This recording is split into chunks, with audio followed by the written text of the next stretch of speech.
Hello, welcome to our Globesville lecture today where we're talking about digital strategy and YouTube. This is the first lecture in Globesville semester, so we're going to be starting off with some of the basic metrics. My name is Professor George Weiner. George is fine. My background is I spent 7 years at DoSomething.org, one of the largest organizations for teens and social cause in the U.S., helping them build that up.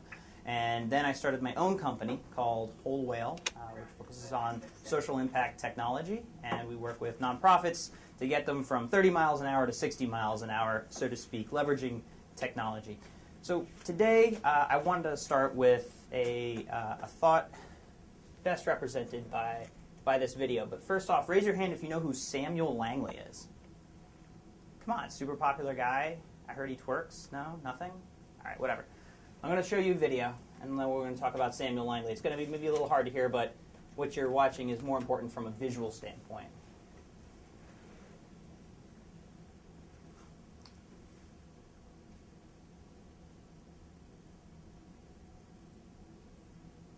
So to give some context, this is 1903.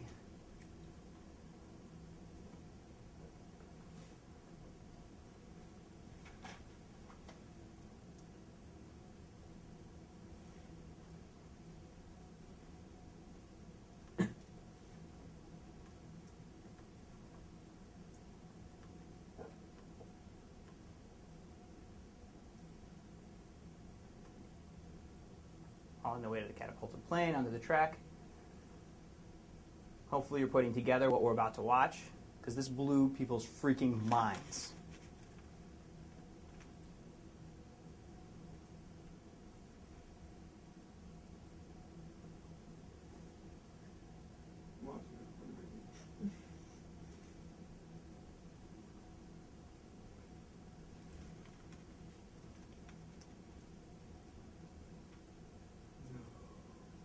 Yep.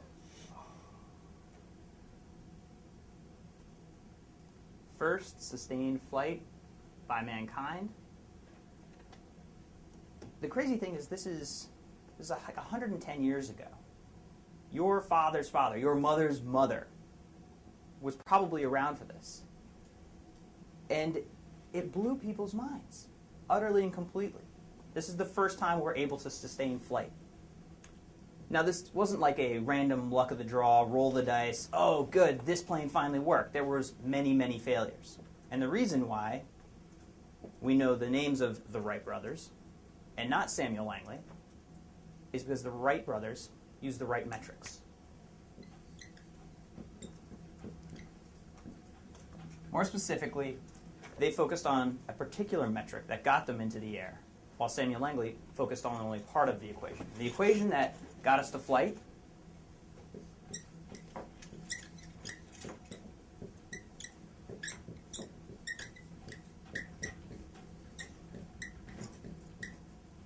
was a power to weight ratio. The Wright brothers were actually, they had a bike shop. They were bicycle makers. And so when they looked at this problem, they said, well, we need two elements to get into the air. And instead of focusing on, this engine that we all think about, you're getting a plane, the engine fires up, how the heck is this big piece of metal getting off the ground? God bless, there are some giant engines to get us off the ground. They focused on this, the weight of the aircraft. And they didn't build the engine, they built a glider. And they figured if we can get a glider, and you can see in there, if we can get a glider so light that we can just throw it and it can almost fly on its own, and then think about the power, then we're going to be able to get off the ground in this relationship, as opposed to Samuel Langley, who famously spent in order of millions of dollars of the government's money with the idea that if I only build a bigger engine, I'm going to be able to fly. Power, more power. He built all manner of steam engines. He had some sort of boat contraption with an engine on it. He was all over the map throwing money at the issue just from this perspective. And so in thinking about the metrics we choose, we realize that if we have the wrong guiding metrics, we end up wasting millions of dollars building healthcare.gov, building things that don't work. When we can focus, like the Wright brothers did, on a power to weight ratio, on the right predictive metrics, predictive indicators, we can get the outcomes we want. And so their goal, again, is not to build an engine, then build a lightweight thing. Their goal was to fly. By using these as predictive metrics, they got there. And so what does this have to do with Globesville is going to be pretty much what we're talking about today. So any questions on this concept? I just love geeking out to history in general, so be prepared for more of that. So if we're talking about predictive indicators and for Globesville, Greg, what were some of our metrics from last year? What were we working on? What were we focused? YouTube subscribers, Okay. Facebook likes, Twitter followers, and how much people watched us live on Ustream. Why did those things matter? Because, yeah, I mean, how many people eyeball us watching?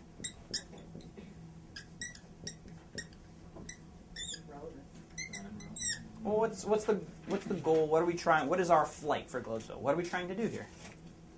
We are trying to get more people to watch us and have a 24-hour, 24/7 news, not news, entertainment thing. Words don't work. Words don't work. Words do not work. What are we trying to do? What is our flight for Globesville? Get as many people as we can in the MIT community to follow us. Mm-hmm. To follow, just I mean, is our goal? Should we be managing to followers?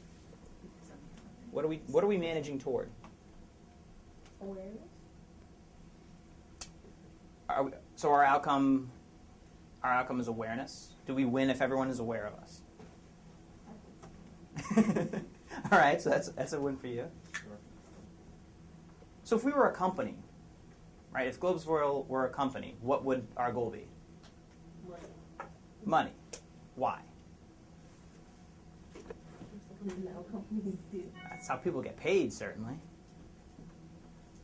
That would be certainly part of the mix. And so in the world of Globesville, if nobody watches us, what happens?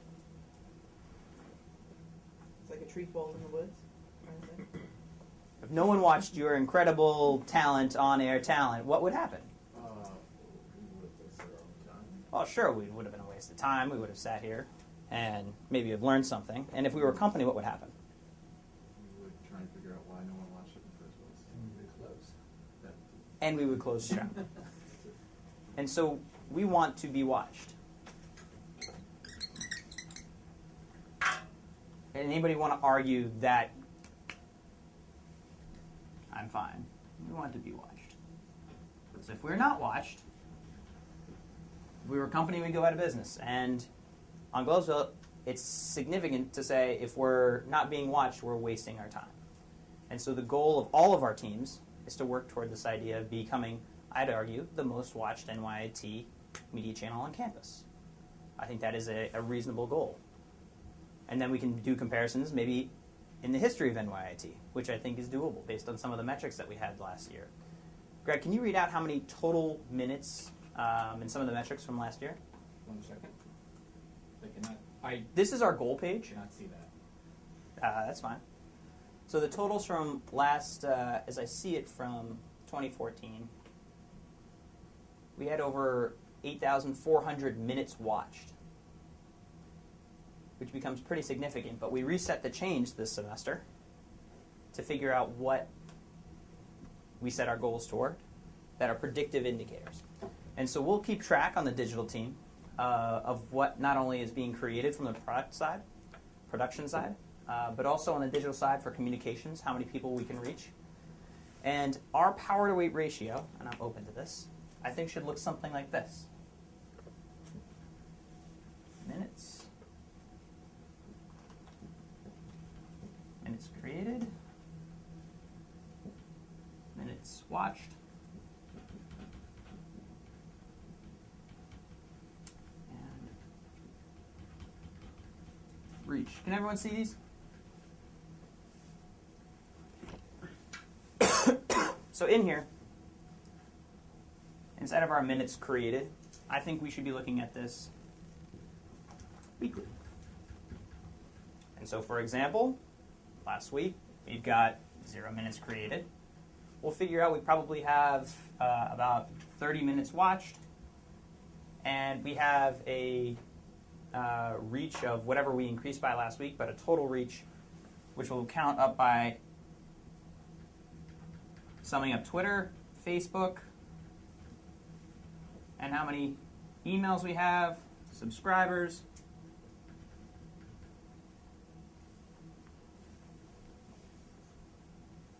and that is some number. So let's start with minutes created. Why I think this is one of our core metrics to take a look at. If our production team, raise your hand if you're working on production at all. They don't know yet. Raise your hand if you have no. Yes, definitely. For sure. Professor Bell will be working on production. Otherwise, we're all hell in a handbasket. Okay, minutes created. We care in total, but also on a per week basis. We heard this, this idea of we want to become a 24/7 news channel, whatever that looks like, but we need to be turning out minutes and episodes. And so, if there are nothing new in the week, then it's very hard for the digital team to be promoting things. So here's where the production team is working, and here's where digital and Donnie. I hope we're calling it communications, or is it? It's going to be called outreach in total. Perfect. Yeah. I like communications better. So do I. Let's not quibble over who killed who here. Minutes watched. Now this is an interesting thing because total minutes watched, sure, really, really interesting, but on a weekly basis, we care about, this is our ratings. If nobody's watching us, that means we didn't put out anything good. Fortunately, we can have minutes watched. How do we have minutes watched last week even though we didn't put out anything new? Previous material that's already been posted on the website. Exactly. We have got legacy content. Goodness, we've got a lot of great stuff from last semester. And so we still get this bump from this old content. So there's still people watching, technically, Globesville.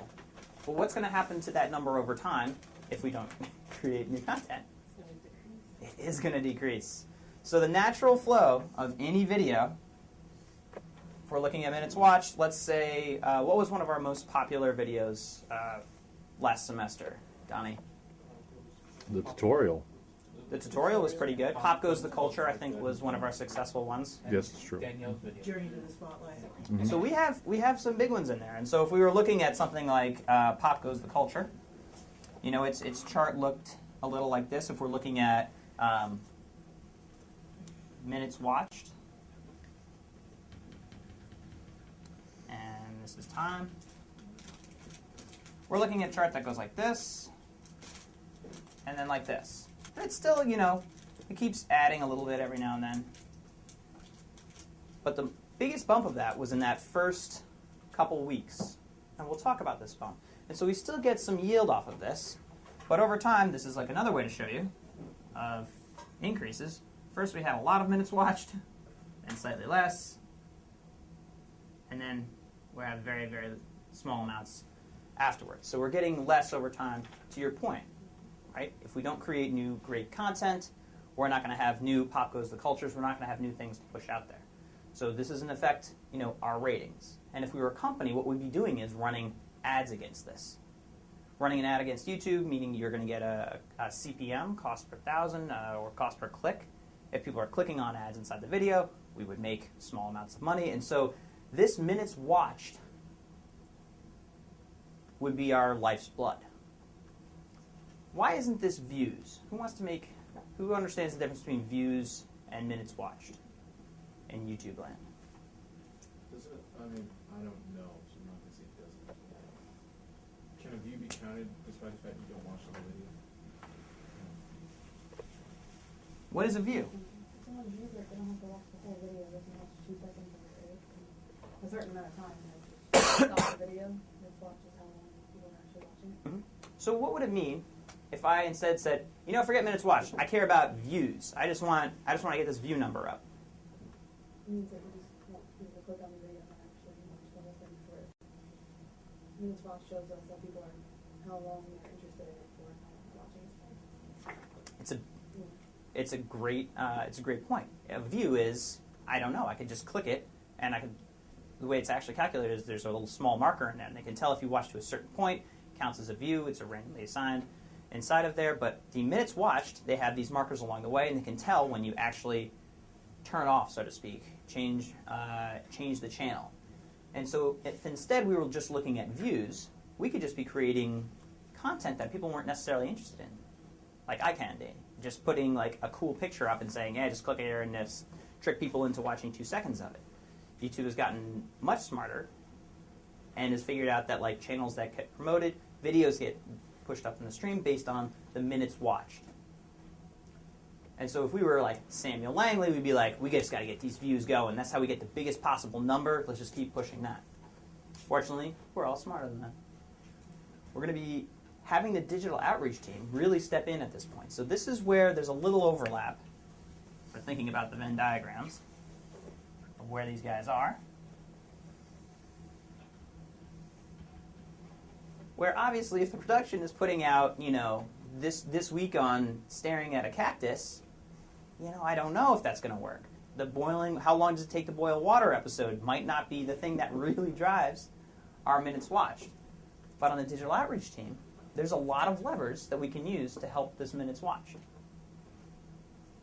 So last semester, how are some of the ways, Greg, how are some of the ways we were able to use our reach to help this number? We sent out emails to everyone that we had on our email list, and we got them to watch our videos. We used all the followers we had to like our stuff and then watch our videos. We Facebook, everyone talked to us on Facebook, promoted the Globesville, and we were able to people watch the videos from that. We got people to follow our YouTube just by asking them to on Twitter. Mm-hmm. So we were using this assets, our reach, our ability and permission to talk to people, to tell them, hey, we have this new video. And why this is important, we'll get to. So let's go into some YouTube analytics, hopefully. Yeah. And look at some of our top 10 videos. Okay. I'm not going to do the how to apply. Which video should we look at? Let's go with, I did talk about pop quiz the culture. So inside of here, hopefully you all can see, we're looking at YouTube analytics, which everyone will have access to, but if you're ever interested in how pop goes.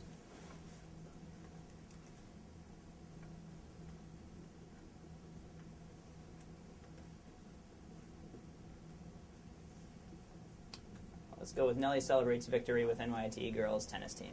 Vocal minute. And so we've got these various metrics inside of here, and there's a fascinating amount of information because YouTube is connected to obviously Google, which has the when you're logged in to Gmail, your actual information. So it can give us information like beyond just views, demographics of where people are, and if there's enough views, gender of people. We have this difference here of YouTube, people that watch it on YouTube versus embedded player on other websites, and top traffic sources.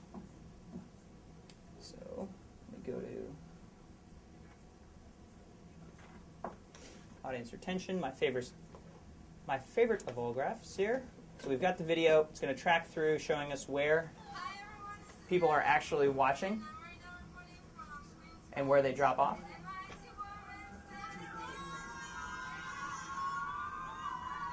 We're celebrating. And after a certain point of celebration, we see people start to drop off.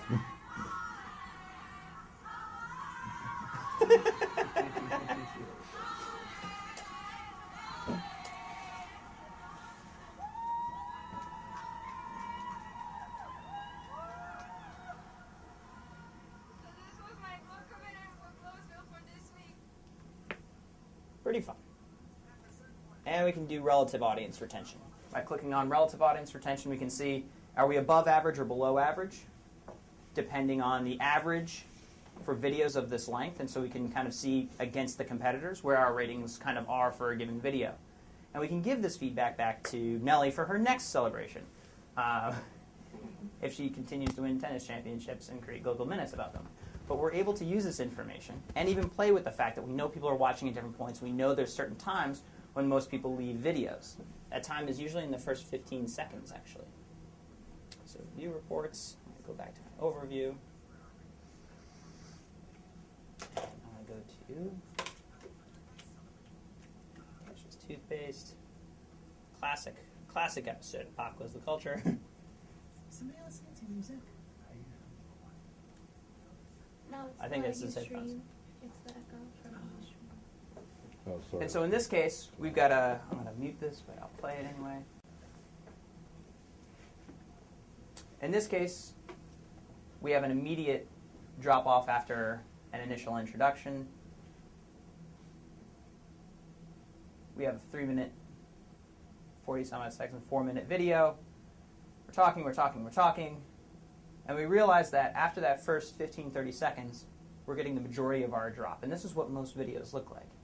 And so on the production team, what are we teasing people in the same idea of journalism? Like, what happens when we don't have a good lead? People don't buy your paper.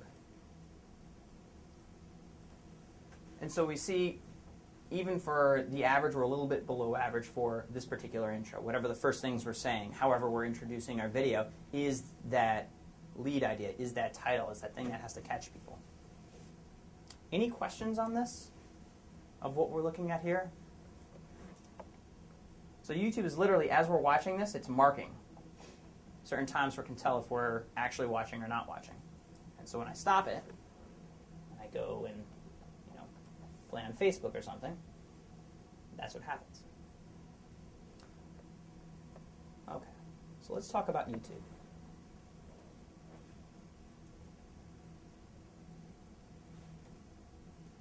Hopefully this works. So loud, full screen. Hopefully. Great.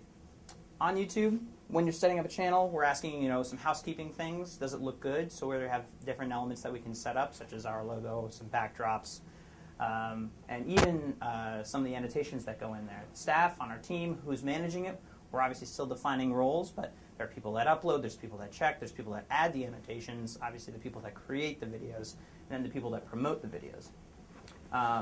The content side, that's on production. The marketing and measurement, that is really on the digital and outreach team. So some of the basics, YouTube is not television. It is actually the reason, one of the biggest reasons why television in its traditional sense is going away, because it's not wait until 3 o'clock, wait until 9 p.m. to watch. It is watch on demand. It's watch when relevant. It's based on the search economy. It's not just for cat videos either, though cat videos do particularly well. YouTube is big. This is the #2 search engine online. This is where people are finding out information. So instead of reading, they're actually looking for and then watching the answer to questions. 800 million unique users, over 4 billion hours watched per month, which is ridiculous.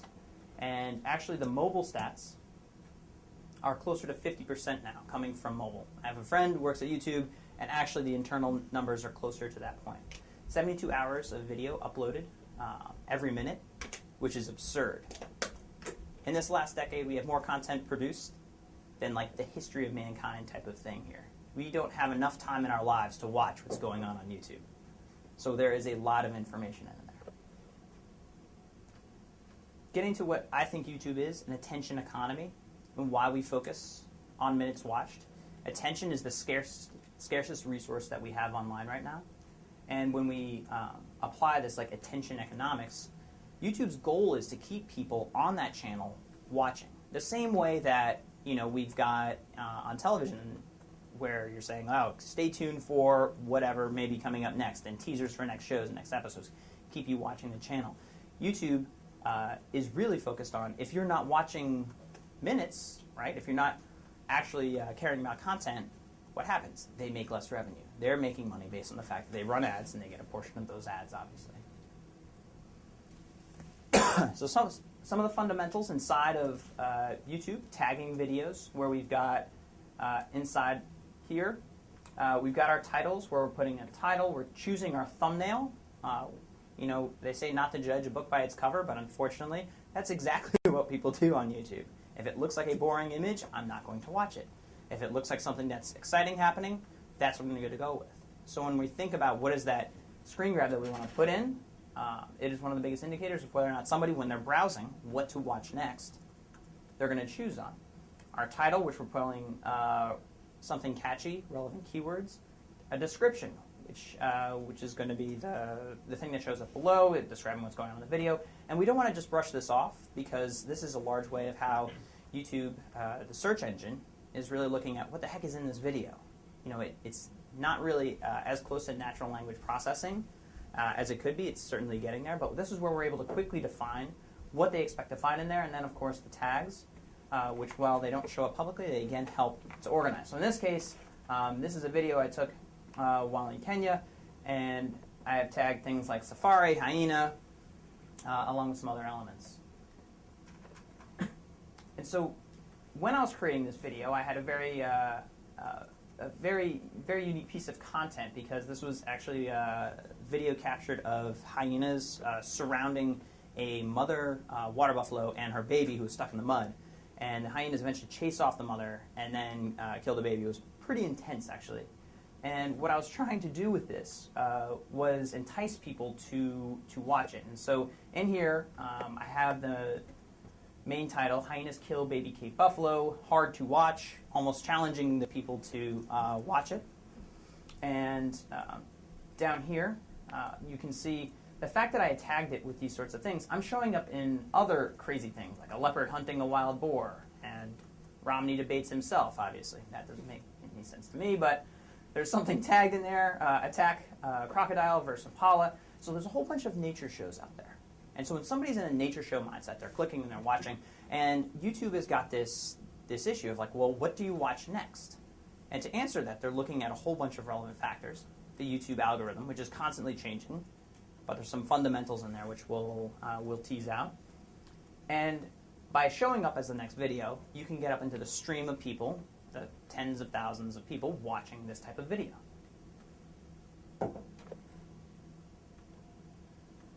So I want to go to this idea of search. So when people were searching these types of animal videos, this was able to pop up. Last year we were having videos of the Harlem Shake, and so there's able to jump on memes and create these opportunities. Say, when we know people are searching for a certain type of thing, and we know how to create a video that has got the right keywords and topics about that, how do we put that into the search stream of what's going on? We can do what's called meme writing at this point, where in this case Globesville, one of its most popular videos a couple semesters ago was our version of the Harlem Shake. And a number of Harlem Shake videos created, and then this drops off a cliff. So these things come quickly, and I guarantee, I'm willing to bet $1 with anyone here, that there will be some meme that happens in the next 3 months. Is anyone not familiar? Well, what is a meme, first off? I don't know how to accurately describe it. I mean, it's almost like a fad, just like an internet fad. Mm-hmm. Ain't nobody got time for that. Is a meme, kind of. I mean, created from television, but I mean, it came alive on the internet. There's various amounts of memes. What does the fox say? Yeah, what does the fox say? That was the song. So we get onto this idea of YouTube's about this like recreation and self-expression. People then glob onto these funny topics that come up. There, I think, is a way of covering events like this in an intellectual way. For example, one of the most popular Harlem Shake videos was actually people that went, from a journalistic perspective, into Harlem, showed people from Harlem, people incorrectly doing the Harlem Shake, and getting their responses. And that ended up being one of the more popular videos out of the whole thing. And so I think each time these opportunities come up, there's a way of thinking about that content, digesting it, and then putting it back out with the Globesville lens. A challenge that we're definitely going to be putting to the production team. Certainly not easy, but there are ways of doing this. And so I want to go back to what happened with this. So inside of the Kenyan video that I shot, I was able to put in things like annotations, like please follow at Kenya Wildlife Trust, and put advertising for this organization that actually supports the animals and the natural landscape, and where they're able to run safaris and things like that. What happened was, gradually over time, we were able to get into certain traffic flows, and ended up getting around, I think we have 1.2 million views on this particular video.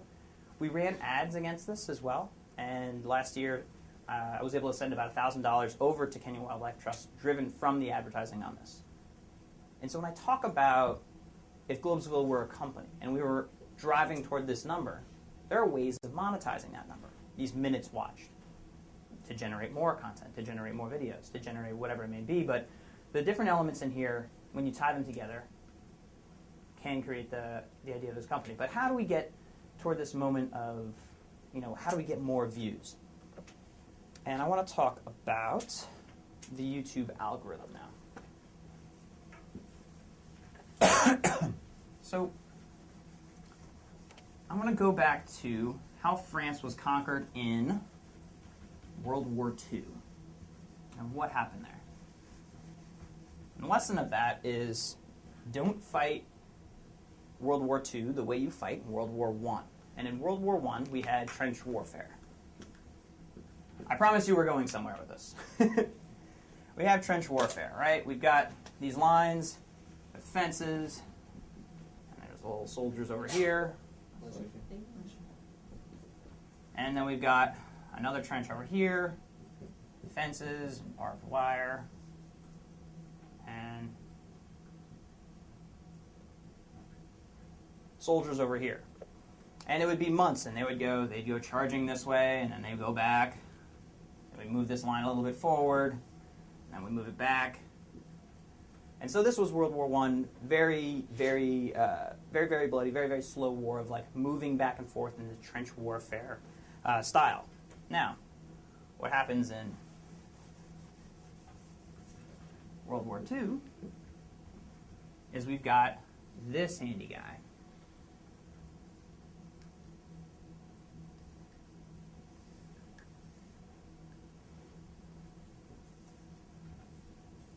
Hopefully, this is not incomprehensible.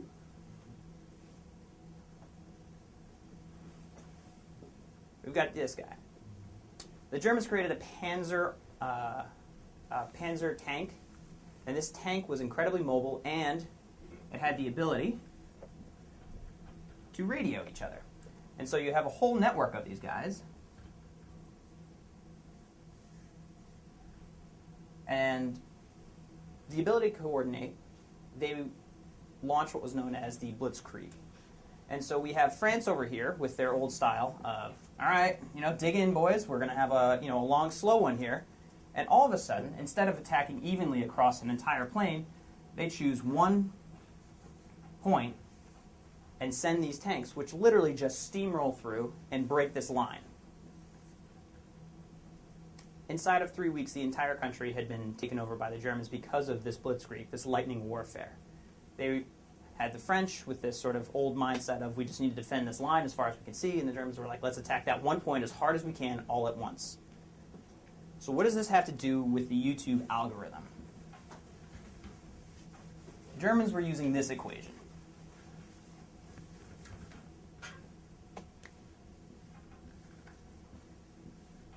Impact the tank over a short amount of time. And I think we have a multiplier called communication. This impact over time is this idea of saying, well, let's not fight slowly all over the place over time. It is, let's focus our attention in a short amount of time and put all of our weight on this point. And this is what I think is the key to understanding the YouTube algorithm. Because in the YouTube algorithm, what they're looking for is what is popular, what is supposed to come up next, what is trending, what's the next meme. And they have an algorithm that looks for minutes watched, the views, links to it, social activity, and they look for it over a period of time. And so if something, and I'm a stupid little algorithm running around, if something has a whole bunch of minutes watched all of a sudden by the world, and there's a bunch of people sharing it on Facebook and Twitter, and there's a bunch of comments, as the algorithm, I'm like, well, that must be pretty good stuff. People are watching it. As opposed to if I have a choice of over here where there's a video that has less views, minutes watched, shares, activity, the overall social engagement with this video. And let's say I'm saying, well, this person just watched this nature video. Which one am I going to put next? This one that has got more activity and positive interaction, or are we going to put this one over here that's got less? And what happens is, if we're able to design this first 48 hours of a video's launch, we can play with this algorithm. because YouTube is especially listening to new videos that come on and say, we just had 72 hours uploaded in the last minute. What the heck is new and what the heck is actually being watched and important? And we can design, if you remember Greg, right, you were saying, what is the best way to promote our videos? To use social media. Or it's the best. And would we want to do that slowly over time? No, we want to do it right away when the video releases. Why? Because that's when because you don't want, relevance. You're right. Right? We want to do it right away. We've got this sort of like 48-hour window, and we get our video on. It's out there in the world, and it's got 0 views. The algorithm looks at it and says, I don't know, that could be anything. If we're from the outside world, able to make a whole lot of noise. It's supposed to be a megaphone. How do we make noise? What tools do we have to make noise around a video? Liking it, Liking it. kind of making noise. Yeah. Subscribe to the channel. You retweet it, share it, post it on your stream,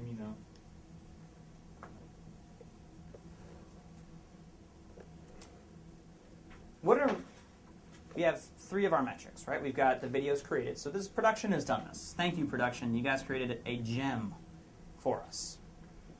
We've got the minutes watched, which we're trying to create, and then we've got reach. What is in our arsenal of reach? We've got the permission to communicate. The most important asset that Globesville has is this permission to communicate. We can coordinate a launch of production. Let's launch on Monday, for instance, when it's one of the most popular times on YouTube in the afternoon to watch. And at the same time, we can send out an email to about 1,000 people. We can push out to I think we have 200 Facebook fans. Facebook likes, I should say. And we've got 100 Twitter. And we've got around 90 subscribers. And all at the same time, in the same way, we can coordinate a blitzkrieg, an attack, a sudden leverage of impact, impact being these elements, right? The likes, shares, comments, and of course, the permission we have to communicate with a bunch of people at the same time to push this video out, increasing to 48 hours, so that our chart can look a bit more like this. This window in the first couple days where we get this bump for a coordinated push of our videos. Obviously, we can't do this for every single video, every single week, because we're going to be putting out, hopefully, multiple videos per week, ideally, even one per day, we should say. But there's some that we're going to sit back on that pitch and say, that is a winner, we know we're going to be pushing it out, and let's coordinate everything to go out at the same time.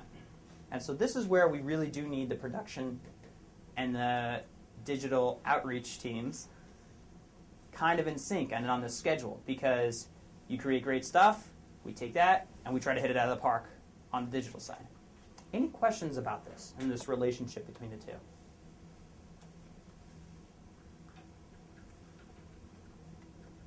Anyone disagree? Anyone say, no, we should slowly tease this out one by one? And I'm not saying that we can't anytime sort of increase the number of Facebook posts. We can be posting each time there are our videos going out. But there are certain times when we want to leverage our email and everything at the same time, and even requesting that everyone in the class goes on and says, it's not every single video, it's, hey, we've got some home run videos. We need people to make comments. We need to literally go on there and like it as an activity to show this engagement, to make this noise. And then we're going to get a whole bunch of organic views because of what comes next, right? If we've created a topic around a current meme, around a current issue, a crisis, or even something just, hilarious around pop goes the culture, we're able to then get up into the above the waves of the normal, like, we're never going to see you on YouTube, versus, like, here is the watching public and, like, what's next. Okay. Question? On YouTube, there's the option of reviewing, up, down. Oh, yeah, thank you. Yeah. Do we want to keep that up? up, or do we want to not allow people to do that? What's the advantage or disadvantage? We want the thumbs up. That's my best attempt at a thumbs up, thumbs down. Right. Yeah. We want thumbs up, right? We want this type of positive engagement with our videos in general. Comments are tricky in general because the comment section inside of YouTube is Hobbesian in nature. It is the worst of all worlds here where, unfortunately, comments are a lot negative. But if we're able to, again, focus our comments when it matters and create this somewhat artificial engagement around our own videos, we can, again, get up into the flow of people watching as opposed to videos that no one ever sees range. Well, when you post a video, you have the option of whether or not people can comment. Yeah. Do we want them to comment? Does it help with the analytics, or? It helps with engagement, but it also helps to see the natural depravity of mankind. So that's not a real answer. That's a let's leave comments on for now. Let's use it to our advantage, and if we feel that it is too terrible, we should definitely turn it off. There are a lot of things that are turned off. I should say the commentary on these sets of videos that I have are absolutely hilarious. I could create a new YouTube segment on those comments alone. For example, why can't all hyenas be vegetarians? I want to start a nonprofit focused on making hyenas vegetarians. No, you stupid blankety blank.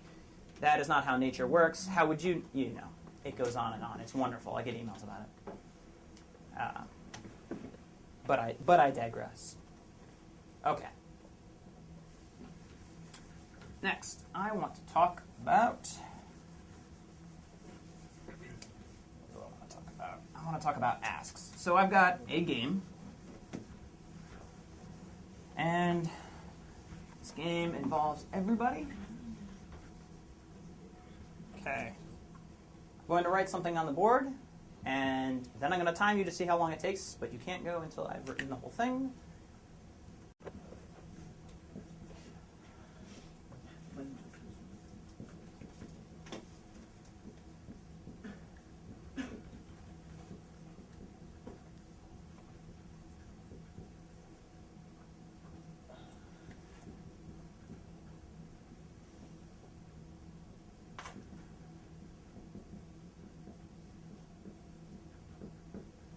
So here's my call to action. When I say go, please everyone do this. Ready and go.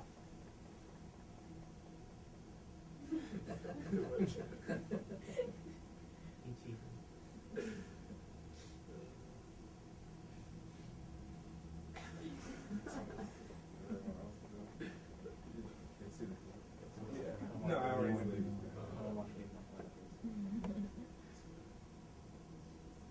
everyone hold up the same.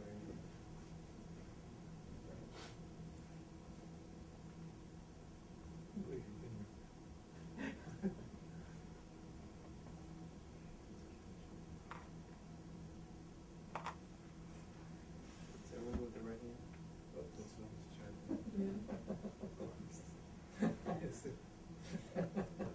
If you didn't notice, the professors are ruining this. Yeah, that's it. For the sake of sanity, we'll call it a gentleman's minute. Professors, really? So, in case you couldn't see, public watching at home, I made a simple request: raise the same finger in the air. And we had a bunch of people on this side of the table go like this, and a bunch of the table went like this. Not the same finger. We wanted, it seemed like we rested on the right pointer finger in the air. I thought this was a pretty reasonable request, so here's my call to action. All right. Call to action. And this was how long it took to happen. Okay. I'm going to change something about this message and run this experiment one more time and see how we do.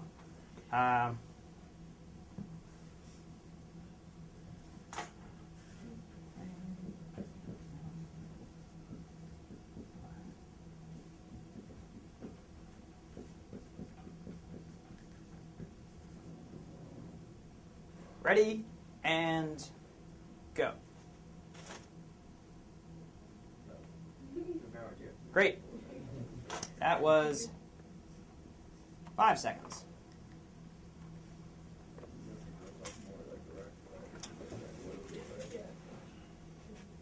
What did I do differently?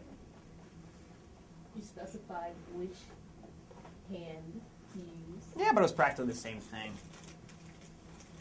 Right? That was practically the same message. I just wanted everyone the same finger in the air. It was a simple request, right? You were more specific with the right thumb. And so what was the result of that?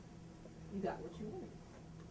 I got everyone's right thumb in the air. Yeah. I got everyone to do the same thing at the same time. I got that single moment of impact over the same time of action. So when I had that multiplier of communication, it's not just let's do a whole bunch of action all at once. It's let's do a specific action. And the nature of how specific I can be directly correlates to the fact that this is, significantly better return. All right. How this looks like in a diagram now, in these types of asks. Last semester, we saw this as well. So in this particular chart, we have got the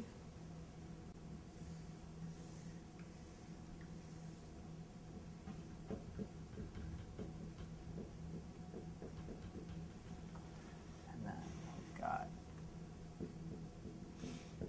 clear, unclear.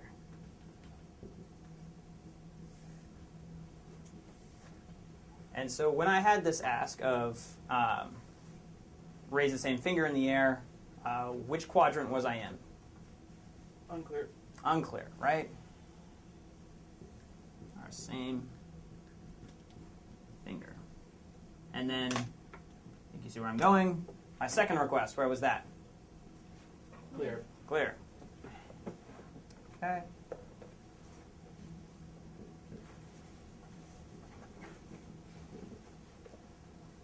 These were easy.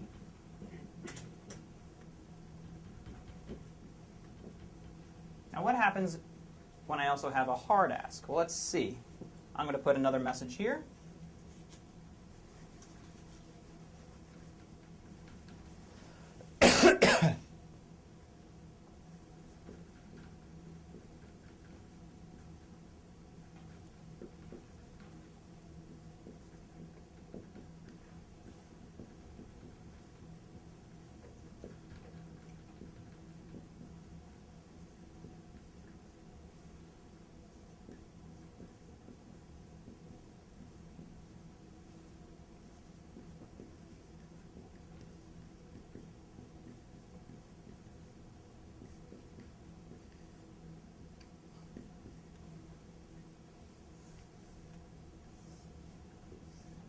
You have the option of either one of these things. So when I say go, please choose one of these things. It's either raise your hand or stand up and raise your hand. Ready, and go.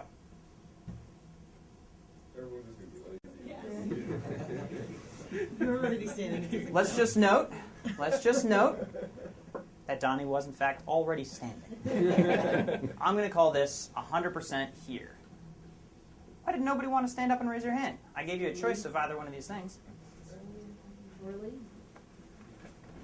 What was that? We're lazy, and it's easier to sit down and Is it just so if I ran this experiment with other classes?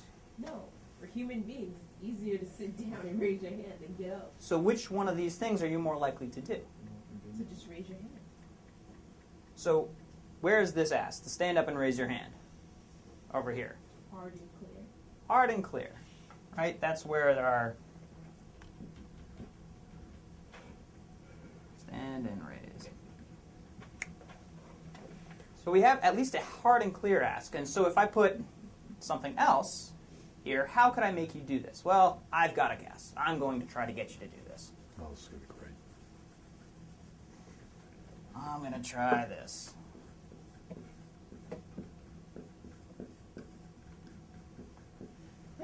Ready? You've got a choice between do a push-up or stand up and raise your hand. Ready, and go. DMX, are you... All right. You can stand. You can sit down. What the heck? How did I just get 100% for the thing that nobody would do just now? All about convenience. I thought you said everyone was lazy. What are you trying to tell So me? we take the lesser of the evil. But you just a second ago wouldn't do this. It's better than doing a push-up. There's no space in the push-up. Say that again.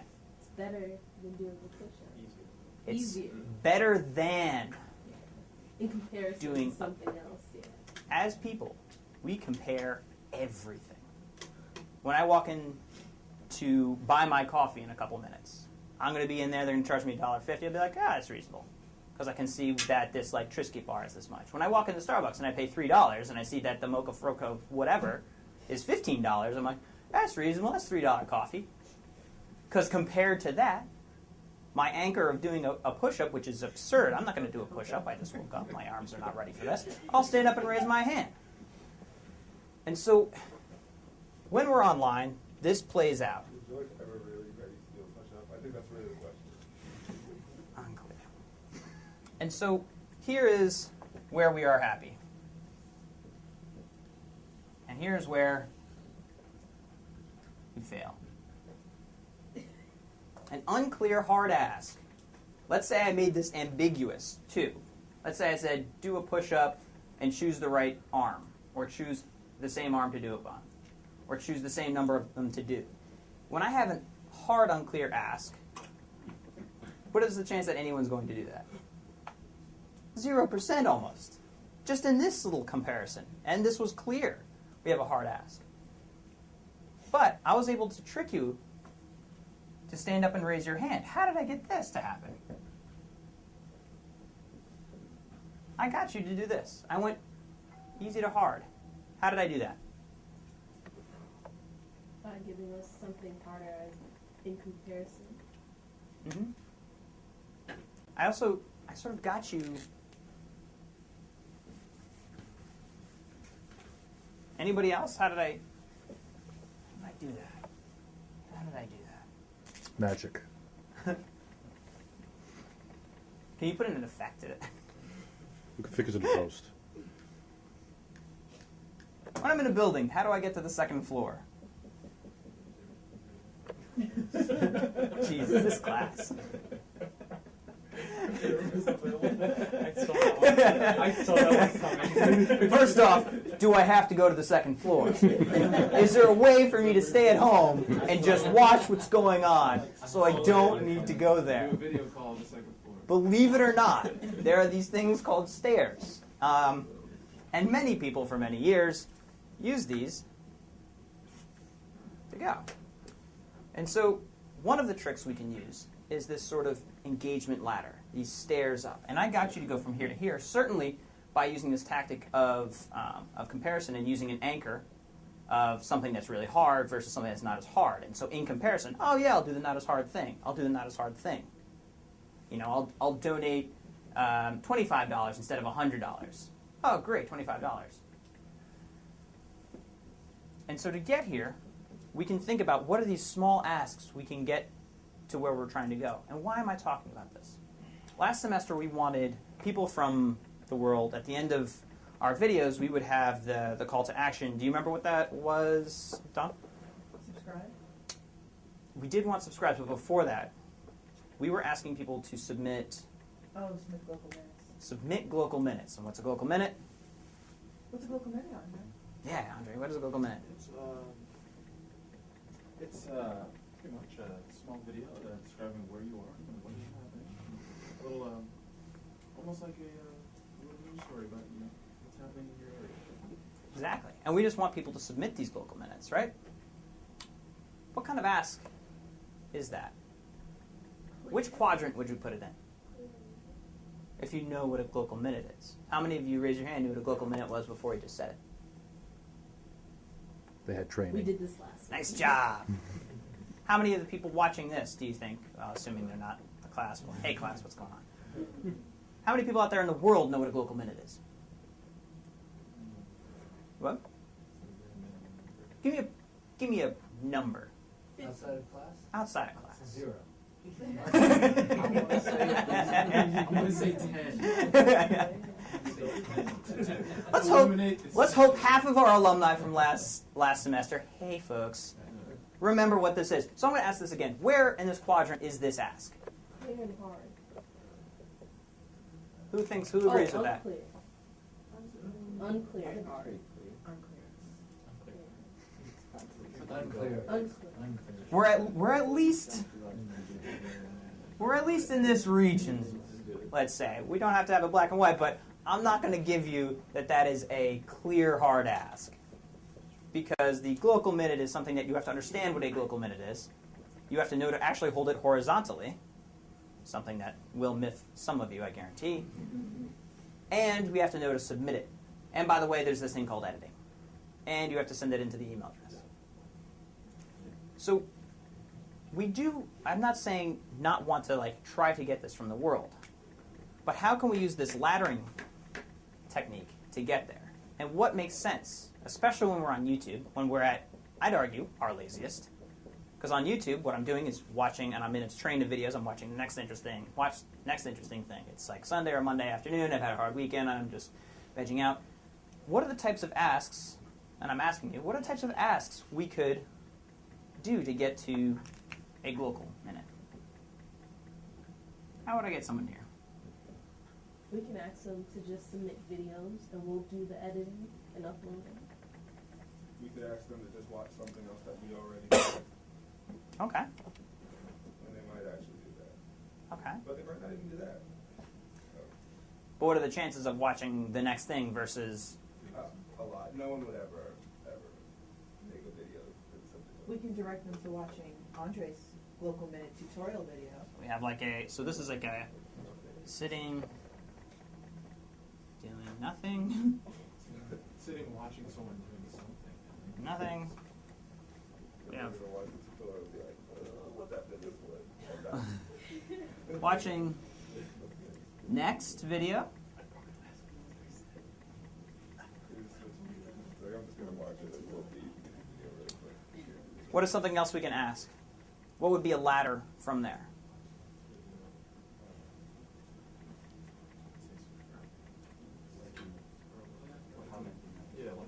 Why would we want that to happen? Find out what they're interested in. Okay. What else happens when people like or interact with our videos? It means they're participating. It So does. they're already jump started on kind of participating. Maybe they could move to the next step easier.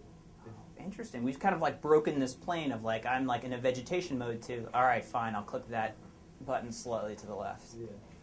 And they've begun to show engagement. What else would happen, say, if 10, 100 people followed that? Gain more visibility on the web. Gain more visibility? How does that work? You're the expert.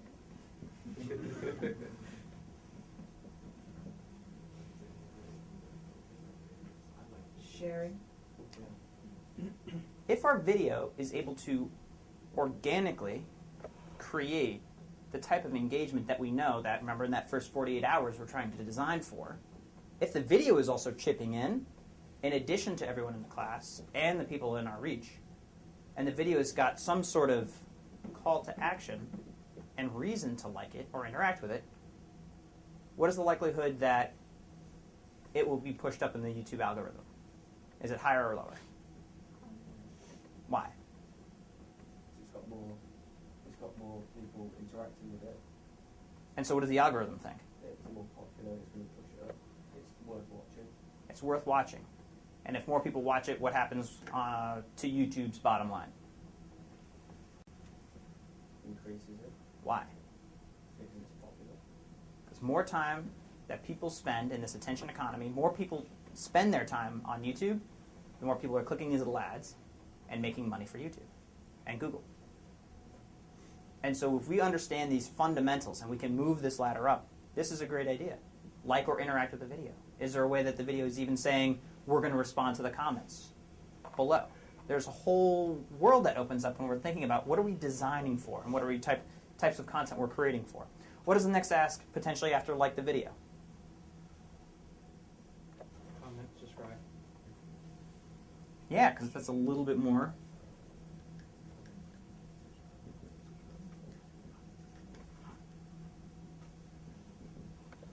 I'd buy that. What would the next step be? Share. Okay, so I may put that down. Is that harder or easier than commenting or subscribing? I'd It's say not the same as. I'd say it's around this. Subscribing, all you have to do is hit a button. It's the same as like. Well, share, you only have to hit a button too. Take two You like buttons. retweet or share. No, you know, like on Okay, social yeah, media, right. You have to hit there's two a buttons share when you button. share. And then you And then Twitter is like a retweet knows button. You mentioned what takes more energy. Yeah. Take two buttons. We'll do a local minute on what takes more energy. Yes, I want to share this. Local minute. We're running an A/B test. All right. So what's the next step above here? What is something that we'd want someone to do Give us after? one of those local minutes. Make Metro one and give it to us. content. That's the second floor. What is our biggest asset at Globesville? That's a question. I'm not just going to write the answer. What do I think our biggest asset is? This conference. Beside the professors and TAs, reach. These are our Panzer tanks. This is how we make things happen. This is how we control when and where people watch things. This is the lists on, remember, what's inside, what comprises our reach, our ability to control when and where people watch things. Facebook, why? Email, why? You're asking me? I'm asking you why. Why is it part of our reach? Or Why is this our Panzer tank? Why is this? because we can do like a mass kind of spurt of awareness of a recent video that we did. With email, you can shoot out 1,000 emails at one time. Facebook, you put a post up, and eventually it rises in your timeline. Twitter, same thing. You put it out, goes on your timeline, or if you use a hashtag, it'll gravitate to people using hashtags. This is our offensive line. This is our blitz. This is how we do it. Without this, there's no way to blitz. Peyton Manning runs amok. Hey. All right. So this reach. I just went on this rant for a reason. What is the next thing we could ask somebody that would be subservient of our goals? Before making Before what? a video? Before making a video. Because I just realized this local minute may be a little ways down the way. How do we? What is the next step?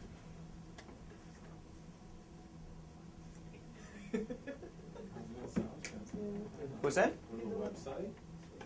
Website. This is we're just on YouTube. We're on YouTube. Are we staying on YouTube? You don't have to. We've gotten somebody to a pretty advanced state where they're sharing and commenting. So they're on other videos as well. So let's talk about the user story here, right? We had sitting down doing nothing, clicking through YouTube, and they're like, oh, let's watch this next video from Globesville. They had this annotation, right? The link at the bottom. Hey, watch our next video. Oh, cool. Go watch that. Cool. Maybe I did that a couple times.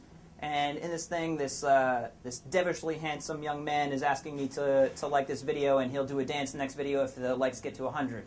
Ah, forget it. That'll be funny. I'll like this video, and maybe I'll watch the next thing. Hey, would you mind sharing and leaving a comment about what you think about the so-and-so that we've just talked about here? The next ask, and I think this follows, is this person is now kind of engaged. Reach. So, can I get your email? Or can I get you to like us on Facebook or Twitter? And inside of here, I think it goes, first, a Facebook or Twitter, and then get your email. But we're trying to tier them up, these asks, because then once we have them here, we can be on a regular basis explaining what a local minute is, explaining the value of it, letting them into our tribe. Someone who's random and doesn't really have an emotional connection or even understand what Globesville is trying to do is never going to be part of the team that is creating local minutes. So this is where the digital team and outreach team are thinking about the communications and how we're laddering people up and asking the right thing at the right time. How we're using tactics in the same way that I got you to stand up and raise your hand. How did I get you to stand up and raise your hand? I use a tactic called, yes, anchoring. And in this comparison, would you like to do this or this? They're like, I'll do that instead. We make those decisions in the blink of an eye. We don't even think about them. Those tactics work online, and there's ways of tricking people or helping them do what we'd like to online. And we can do this called foot in the door tactic. Hey, can I just tell you one little quick thing about this? Yeah, sure. And then suddenly I get you buying a car. So in here, we ask reasonable things at the right point using these tactics, and then eventually we're getting to the point where we've got a tribe of people, like a group of people who self-identify as Globesville independent reporters. You're a member of the club. You pass the velvet rope. Welcome to the thing. You have to apply to get in. And suddenly we're actually getting local minutes. How many local minutes did we get from people that were not inside of our class last year? 0. I'd argue by using this tactic, and if we were able to keep a tribe of people, if our goal is to create that, we could create a program that you'd have to, obviously we're working a level up, called the Gville Reporter. Whatever you'd want to call it, that's up to branding and whoever, but we could create a club of people. We could organize them on email. We could send them out weekly tasks, whatever it may be. We're not going to get this from a cold ask.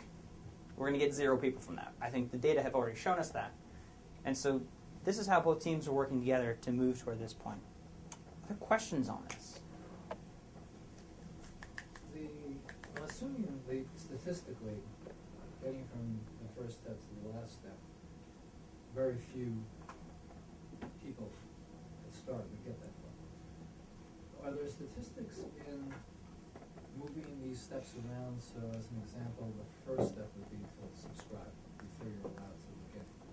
And what happens in the end if that's the way you feel you said? There are definitely statistics on conversions that are going to show you, you lose 90%. For every click, you're going to lose 90% of your number just for a blind step. There are smarter ways to go up this ladder. And, some of them may be this, jumping to liking the video or getting some sort of engagement, designing certain types of videos for this point. The real goal is getting email. Email is currently, in my mind, the best value for that. And so if I can get your email, I can then tailor communications to you. Hey, insert name, Professor Favell. You've been such an active member of our community. That's incredible. We think you have the chance to participate in it and be part of our new exclusive program. Are you interested in the exclusive program, whatever it may be? Suddenly I get you in the club, and then I'm able to use that. And so this jump, I can see a hopscotch to, register and give us your email, and then designing emails that go out. And so, yes, there's drop-offs along the way, and that's one of the things that Greg and the data team can look at, like how many people are clicking on these links when we put them in the video, what are the interactions that happen, and how do we design it so that we're getting more people toward increasing our reach, so that we can increase our minutes watched, so that we can make sure that the minutes created by the production team are not in vain. But I guess my question still is, if we were completely subscription driven, Mm-hmm. and we didn't let you watch the first video until you subscribed, would in the end the last step be any different in that model than the number of people we actually subscribe? I think putting up the paywall, I think is what we're talking about. Yeah. Sort of like on New York Times, you can look through X number of articles, and then all of a sudden paywall drops down.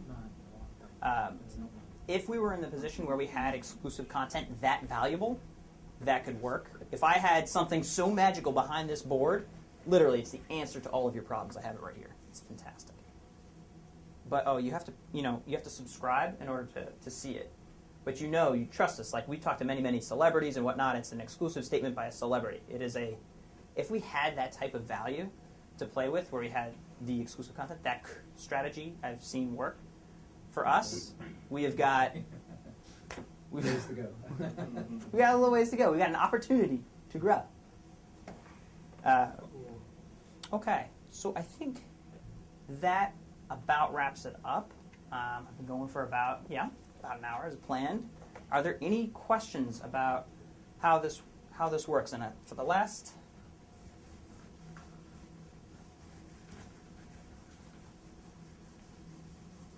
can't believe I got you guys to stand up and raise your hand.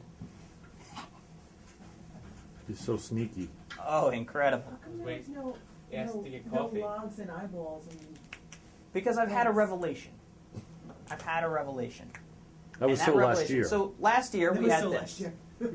So what did we have last? Those metrics still matter, and these are the things we measure. I'm not saying don't measure everything. So we still have our eyeballs.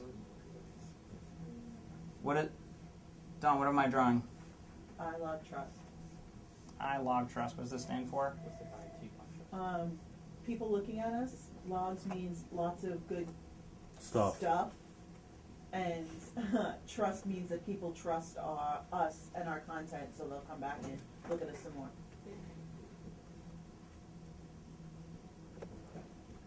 It's kind of like our tenants, you know? This was supposed to be a trust fund. That's the best symbol we came up for it. But trust. So these are the metrics that we're after, certainly to measure, and that's what Greg helps do, and he does the data analytics behind it.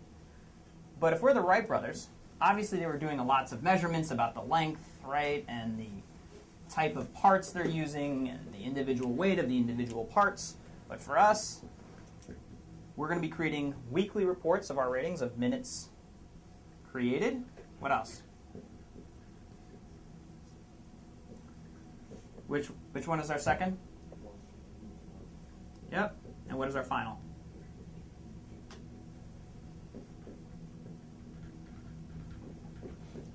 This is our power to weight ratio. This is our method of success. Here's production, and here's outreach and digital.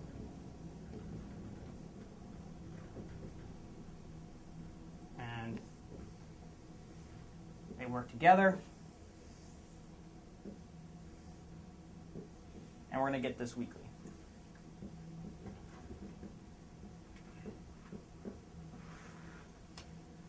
And it'll be the weekly delta. Delta meaning the change, not a sum total as we count up, because you could see a high number and be like, oh, technically we have thousands of minutes created. Let's sit on our laurels because we're totally fine. We care about the weekly delta and the change, because that's how people respond to things like speed. How did you get to class today? You drove. How fast were you going? I don't know. Maybe 10 miles per hour above the speed. It's rather specific. How do you know that? It's usually what works. You were so close to tailgating me today. Was that? Yes.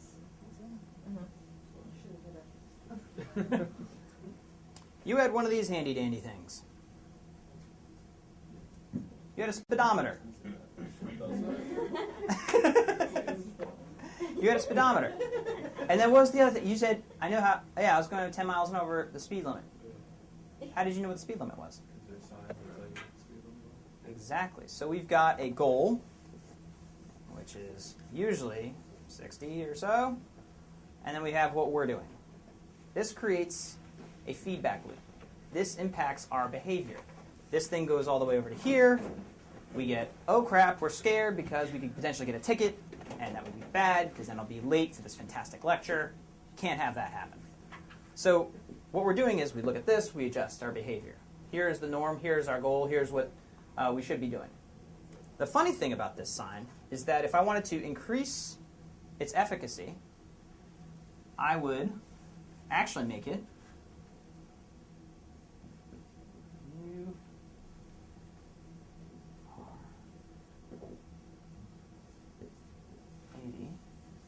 Who's seen one of these before? 60. Who's seen one of these before?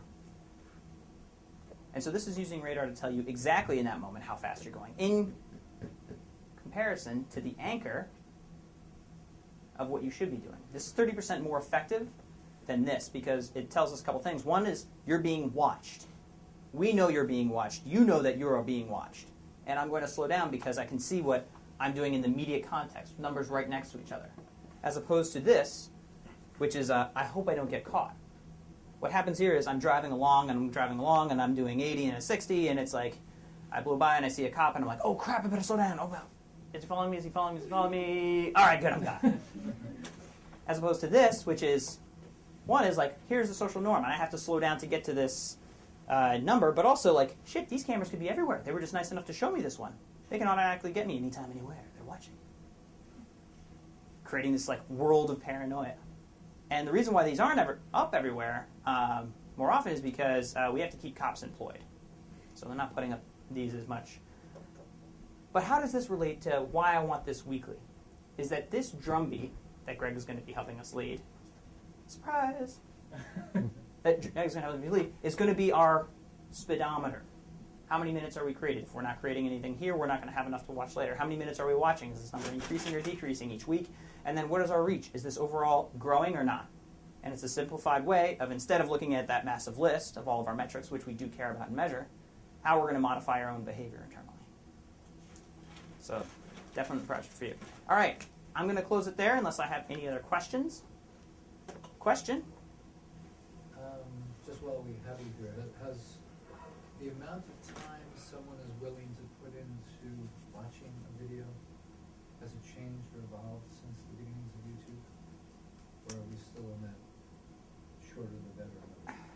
It's so sad to say this, but our, on average, attention span on the internet has dropped to like 7 seconds. And that's not to say that people are going to spend 7 seconds on the internet, but our attention span has decreased online. We're far more impatient. Stats like every 0.1 seconds of load time for Amazon on their site, load time is how long the site takes to go up, every 0.1 seconds costs them 1% in sales because people are that freaking lazy. On YouTube, it's not to say that this video is not going to get watched. This video is actually 11 minutes long. People did in fact watch it. But there is a happy range, and that happy range is definitely not 11 minutes. However, there are cases of TED videos that do very well. And so it's the type of content in general, which I'm terrified to say, because that means people can tend to follow blindly. You're not looking for things that are well over 2 minutes at all. You want under 2 minutes. That's not to say every segment needs to be 2 minutes. We can test things. We can put longer segments, and we can think about how we chop things up. But that's about the range on YouTube. And then we can look in our own analytics and say, is this above or below average? Okay, I'm sorry, and then just as a follow-up, there have been mechanisms for years in television about trends and what's put on television, what's going to work and what isn't. Mm-hmm. Is there anything on that level on the internet yet? Can we start looking at trends and guessing what's going to come up next? So let's say, what is something that we're thinking about right now? Can someone?